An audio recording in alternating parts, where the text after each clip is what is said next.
কি ব্যাপার? তোমার আবার কি হলো? এভাবে আমার দিকে তাকিয়ে আছো কেন? আরে মিয়া ভাই, আপনারে যতই দেখতেছি ততই ভালো লাগতেছে, দিলের মধ্যে আনন্দ হইতেছে। আর ইসালা ভিডিও করে লাইভে টাকা চাবো, আর মাইনসে আবেগে পট খাইয়া হট করে মোবাইলে টাকা পাঠাই দিব। আগে একজনের কাছে মাইনসে বুক ফাটায় ভিক্ষে চাইতো, আর অহন এক টিপে লক্ষ লক্ষ মানুষের কাছে ভিক্ষে চাইবো।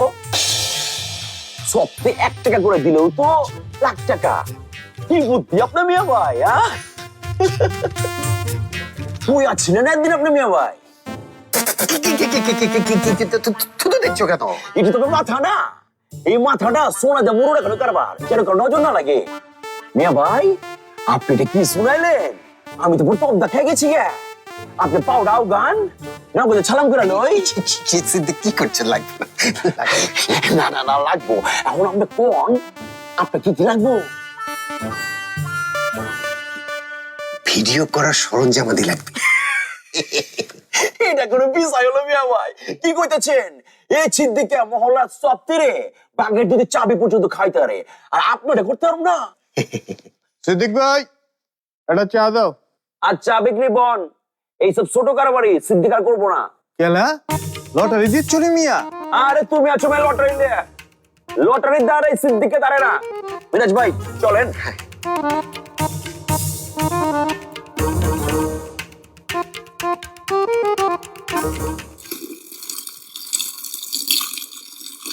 কাজ জানা লোক লাগবো তার, কর্মঠ, আবার কাজের অভিজ্ঞতাও থাকা লাগবে, ইংরেজিও জানা লাগবে, আবার বুদ্ধিও লাগবো। হ্যাঁ নিজে কি, নিজে তো একটা বোকার হদ্দ। খুঁজা নেক দেখি কোন মহমানব খুঁজা নিয়ে আসে।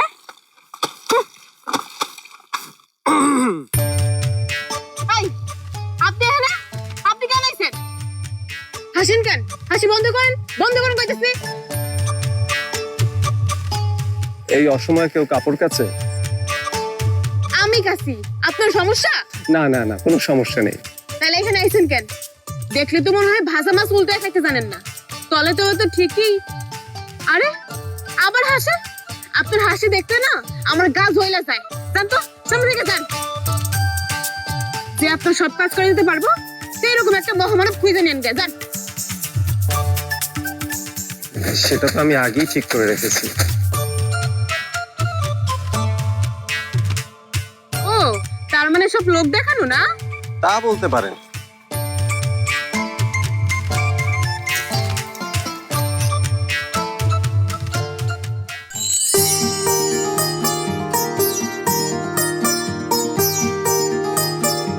কাকে ঠিক করেছি শুনবেন না? এটা আমার শুনে লাভ কি? আমার কি কিছু যায় আসে? আচ্ছা রেন। আপনারই তো বেশি যায় আসে। মানে আমি আপনাকেই ঠিক করেছি, এবং সেটা অনেক আগে থেকে।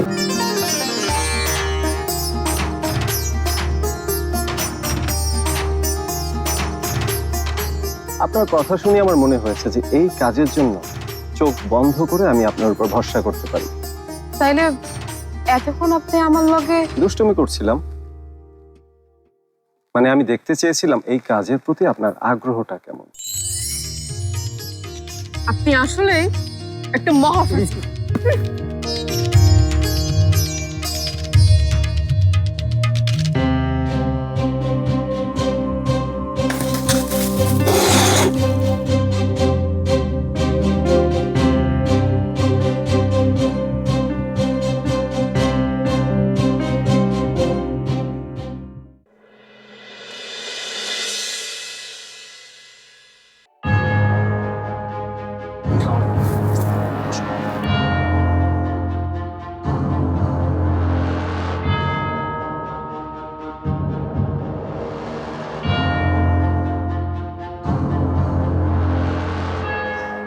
স্যার আপনি এখানে? আমাকে ডাকলে তো পারতেন, আমি চলে আসতাম। না না ঠিক আছে।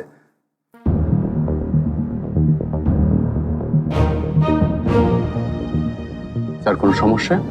কি হয়েছে স্যার? বসে বলেন। এই তোমার রুমে কোনো মাইক্রোফোন নাই তো? কি যে বলেন স্যার, মাইক্রোফোন থাকবে কেন? না না, এমনি আজকাল অফিসে অনেক ঝামেলা চলছে, কাউকে বিশ্বাস করতে পারছি না। স্যার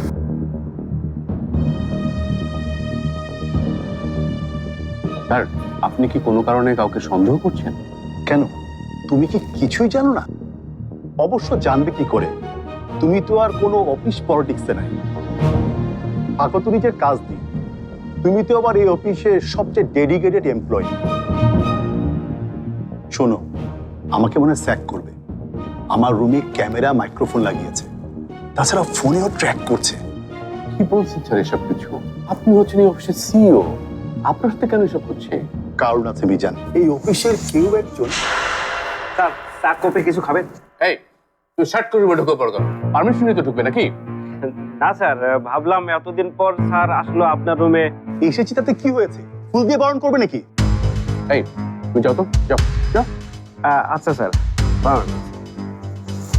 বলেন স্যার, যা বলছিলেন এই অফিসের কেউ একজন। কেউ একজন আমাকে নিয়ে বোর্ড অফ ডিরেক্টরস এর কান ভারী করছে। একবার যদি পেতাম, বুঝিয়ে দিতাম আমি সাবেরের ক্ষমতা। স্যার এই পুরো অফিসটাই গড়ে উঠেছে আপনার হাত দিয়ে, আর এখন আপনাকে নাকি সরিয়ে দিতে, এটা কেমন নিয়ম স্যার? আমি তো কিছু মানতে পারছি না। কর্পোরেট দুনিয়ায় এমনই মিজান, এখানে কেউ কারো নয়, সবই স্বার্থ। মিজান, তুমি ছাড়া আমি আর কাউকে বিশ্বাস করতে পারছি না। আমার একটা কাজ করে দিতে হবে। ঠিক আছে স্যার, আগে বলো করে দিবে। দেবো স্যার। এখানে সাউথ সিটি প্রজেক্টের সবকিছু আছে, হিসাবের গরমিলটাও আছে। এটা যদি ঠিক মতো করে দিতে পারো মিজান, তাহলে আমি এবারের মতো বেঁচে যাব। তোমাকে এটা ঠিক করতেই হবে, বলো পারবে না?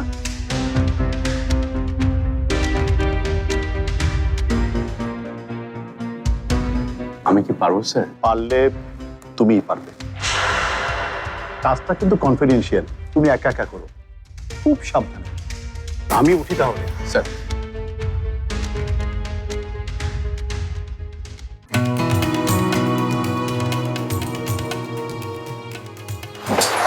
এই আমি না তোমাকে বলেছি নক করে ঘরে ঢুকবে, আবার কি চাই? কফি আনছিলাম স্যার আপনার জন্য। আমি কি বলেছি তোমাকে এখন কফি আনতে? না, ভাবলাম।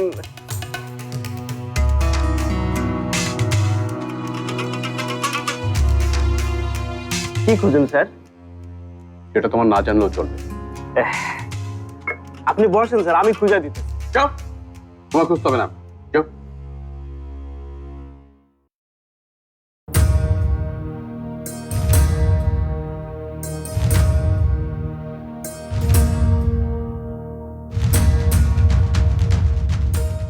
বাঘের খাঁচায় হরিণ নিজে ধরা দিচ্ছে, এবার তোমায় বাঁচাবো কেটা চান্দু। সিদ্দিক, আগে কিছু খেয়ে নিলে ভালো হতো না? মেয়ে ভাই পেটে খুদে থাকানটা ভালা, মুখটা সুটকি মাছের মতো চিপসা থাকবো, আপনার ইমোশনটাও অরিজিনাল আইবো। ঠিক আছে, তুমি যা বলো। আহেন তো মিয়া ভাই, হ্যাঁ, সামনে যান।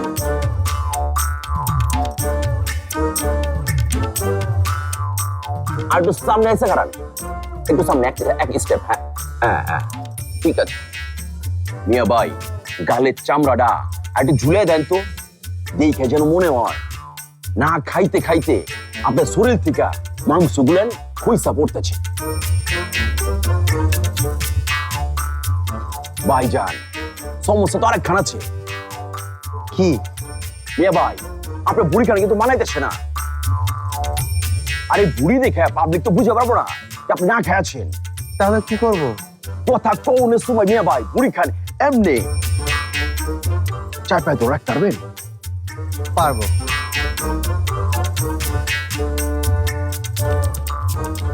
ঠিক আছে, ঠিক আছে, চলে আর কি, চালু করেন।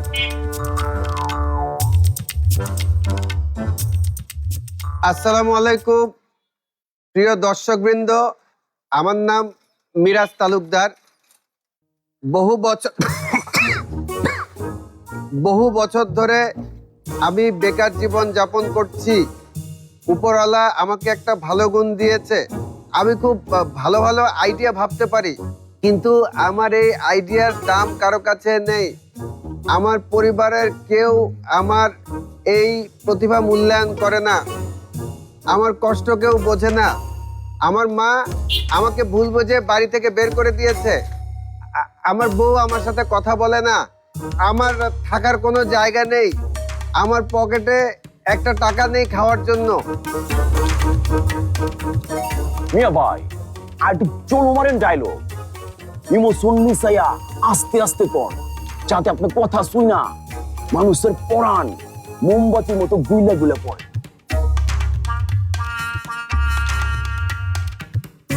আমি সত্যি অসহায়, আমি অনেক দুঃখী। আমার মতো দুঃখী দরিদ্র এই পৃথিবীতে বিরল।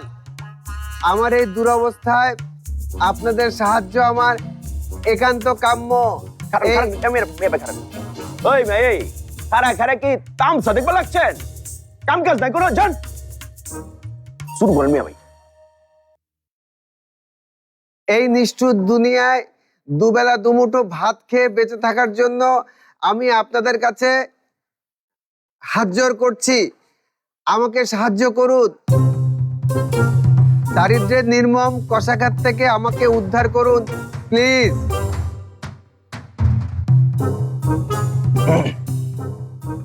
ভাই সব উনি সত্যি অনেক দুঃখী, অসহায়, কষ্টে আছে বুকানাঙ্গা।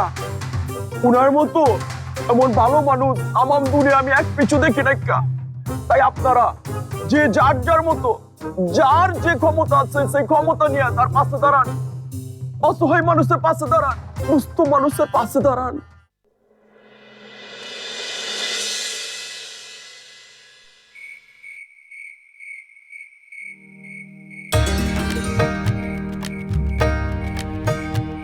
আপনার লিস্ট কি শেষ হয়েছে জবা? গ্রামের যারা কর্মক্ষম লোক তাগো লিস্ট, তাই তো? মানে যারা কাজ জানে আর কি। কর্মক্ষম মানে কি সেটা আমার জানা আছে। আচ্ছা, আপনি গ্রামের লোকজনকে কি ভাবেন কোন তো? না না, আমি তো ভালোই ভাবি। আপনার ভাবসাব তো তা বলে না। মোটামুটি 40 জনের নাম আছে।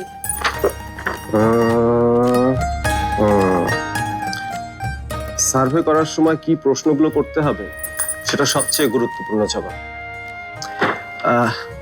এই যে দেখেন আমাদের প্রশ্নগুলো, আপনাকে এই প্রশ্নের উত্তরগুলো কথা বলে বলে বের করতে হবে।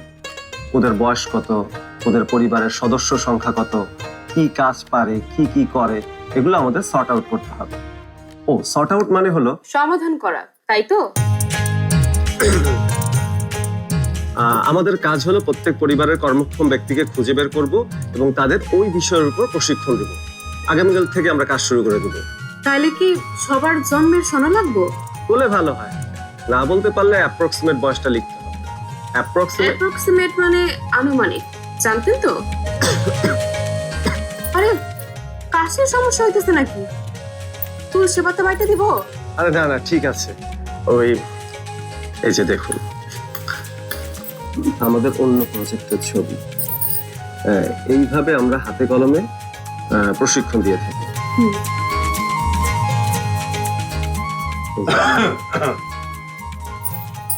চাচা, তুমি এখানে কি করো? না দেখতে আসলাম তোরা কি করা। আমরা কাজের আলাপ করতেছি, তুমি বুঝবা না। ও আচ্ছা, কাজটা কি? মানে আমরা গ্রামে। কইলাম তো চাচা, তুমি বুঝবা না, যাও তো এখন। আরে আমার চুল কি এমনি এমনি পাচ্ছে? এই গ্রামের খবর আমার চাইতে বেশি কে জানে? হ্যাঁ, এই গ্রামের কোন বাড়ির ধানে কয়টা সিড আছে সেটা আমার চাইতে কে বেশি জানবে? কও। হইছে চাচা, এইটা তোমার মুদির কারবারই না যে ধানের সিডের খবর রাখা লাগে। এটা মেলা বড় কাজ। ও বড় কাজ? তা বড় কাজটা কি? চাচা, আমরা আগামীকাল থেকে এই গ্রামে একটা সার্ভে শুরু করব। কি বে? সার্ভে মানে তথ্য সংগ্রহ করা, গ্রামের কোন মানুষ কি কাজ জানে সেই তথ্য। এই জন্য আমরা একটা এই লিস্টও তৈরি করেছি। ও তা এই লিস্টে কারা কারা আছে? লিস্টের 1 নম্বরে আছে ফরিদ, 2 নম্বরে আছে সিদ্দিক। এই হাড়বেকা ফরিদের কথা কইতেছো? আরে ওটা তো আমরা কারে দেখি, ধারে কয় ভাতেই না। সারাদিন শুয়ে বসে থাকবো আর রাতে যাইবো তাসের আসরে। আর সিদ্দিক ওটা তো ক্লাস 2তেই 3বার ফেল করছে, কোনো কামের না, মাথায় খালি গোবর। কপলে খ বুঝে আর গপলে গ বুঝে, অঘরে দিয়া তোমাকে কিচ্ছু হইবে না। আসলে কি সবার মধ্যেই কোনো না কোনো সম্ভাবনা লুকিয়ে থাকে, কোনো না কোনো কাজ সব মানুষই পারে, আর আমাদের কাজ হলো সেটাই খুঁজে বের করা। তোর জাগো নাম কইতে আসো, তাগো দিয়ে কোনো কামে হইব না, উল্টা আরো কাম বাড়াইবে। তুমি কিন্তু চাচা বিশাল ডিস্টার্ব দিতেছো আমাকে কামে। যাও তখন যাও। ঠিক আছে, আমি যাইতে আছি। তা আমি থাকলে কি যাইবা তুমি? আর এনে কি করে? বাইরে কত সুন্দর আয়োজন করছি, চলেন চলেন। বাইরে মানে? এই এত রাতে আবার বাইরে কি? মামু তুমি কি এসব বুঝবা? খোলা বাতাসের নিচে বৈশাখ মিটিং করলে মাথা খোলে, মনের জোশ আছে। তোমার তো বয়স হয়ে গেছে, তুমি এসব বুঝবা না। বুঝুম না কেন? এই তোর কাছে আমার বয়স বেশি মনে হয়? তাহলে চল যাই। ও মামু তুমি কই যাবা? কেন তোগুলোকে মিটিং এ? আমার লোকে মিটিং এ মানে মিটিং তো করবো আমরা জোয়ান পোলাপনের কাজ। এই আবার একই কথা, আমার কি তোর বুড়া মনে হয়? তোর মতো 10টা শিবুর লগে এখনো আমি পাঞ্জা লড়তে পারি, একটা না। মামু তোমার অনেক হয়েছে, আরেকদিন শুনুননি। স্যার দেরি হয়ে গেছে, চলেন চলেন। হ হ চলেন যাই। শিবু, সার্ভের কাছে কিন্তু আমাদের প্রত্যেক বাড়ি বাড়ি যেতে হবে। আরে স্যার চিন্তা করবেন না, প্রত্যেক বাড়িতে বাড়িতে যাও। এখন চলেন তো, আসেন আসেন আসেন চলেন।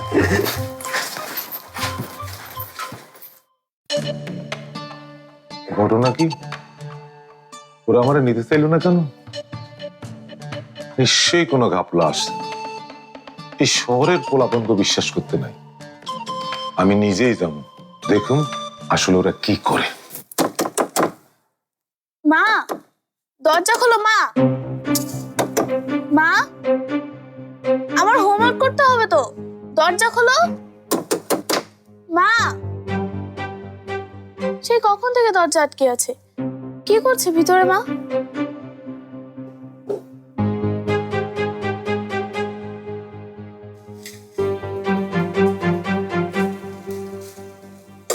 কিরে রিঙ্কি, কি হয়েছে? মুখটা তো শুকনো কেন? তোর খিদে পেয়েছে? হ্যাঁ না, তাহলে ঘরে ঢুকতে পারছি না, সে কখন থেকে মা দরজা আটকে বসে আছে, এখনো খুলছে না। কি বলিস? সন্ধ্যা পেরিয়ে রাত হয়ে গেল, এখনো রিমা দরজা খুলছে না? তাহলে কি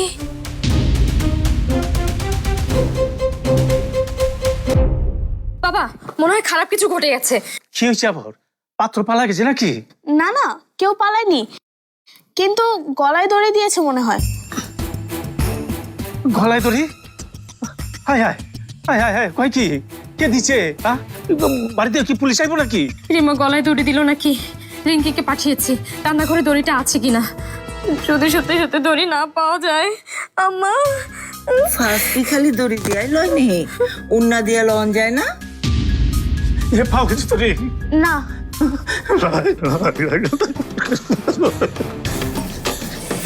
কিসের মা? কিচেনে তো দড়ি নাই। ধরে রে। ভালো মতো খুঁজেছিস তো? হ্যাঁ, কোথাও নেই। তার মানে তো